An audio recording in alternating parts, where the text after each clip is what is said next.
this thing on? Okay. It's on. Okay. So I'm going to demonstrate some very basic aseptic technique, and I'm going to incorporate that with streaking out the fork-wick plate, right, for single colony isolation. So in this case, I'm going to use a liquid culture of bacillus megatherium, and I'm going to put it on streak it out on a TSA plate. So I've got my inoculating loop, and my microincinerator is already hot.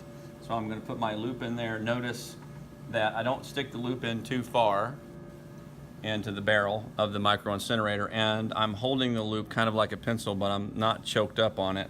I'm way back here, and I'm looking at it to make sure that it's red hot. As soon as it's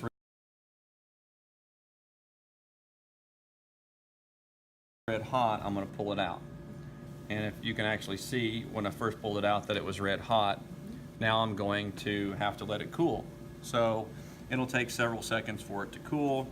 If you're using agar, like this plate here, this TSA plate, you can quick cool by sticking it on the edge of the agar. It was already cool enough because it didn't sizzle. Okay, so now I'm ready to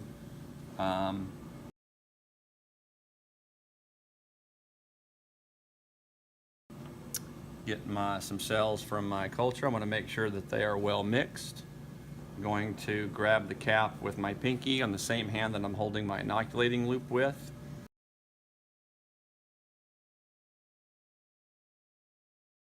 I'm going to hold it at a 45-degree angle and remove the cap. I'm going to sterilize the top of the tube for about 3 seconds.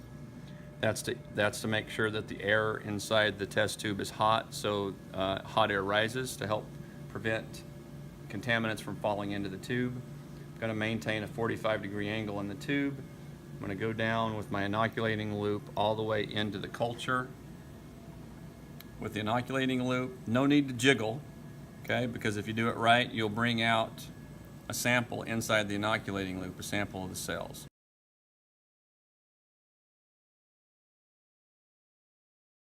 Now, before I do anything with the cells, I need to re-sterilize the top of the test tube for a couple of seconds, and then recap and put my test tube down.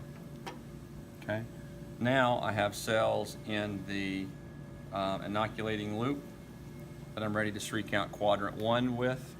So I'm going to streak out quadrant 1 on my TSA plate by going back and forth several times.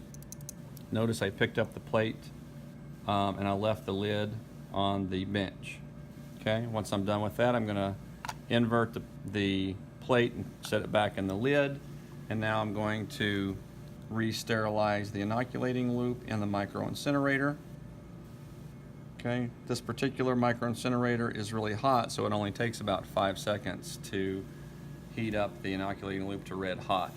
I can quick cool, listen for the sound, little sizzle there.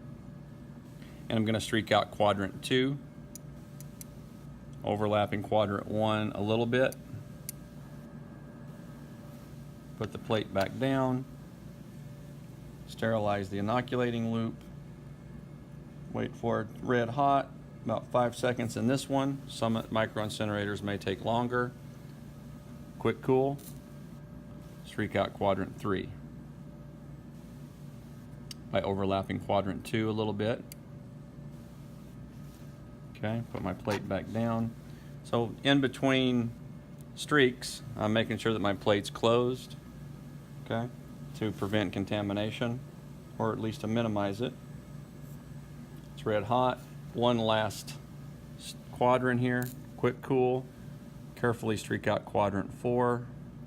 So this is the one you need to be most careful about. Okay, and now I'm done with my with inoculating my fork-wick plate. Final thing to do here is to sterilize the inoculating loop always when you're done, and then allow it to cool before you put it away. That's it. Awesome. That was some science right there. We just did some science.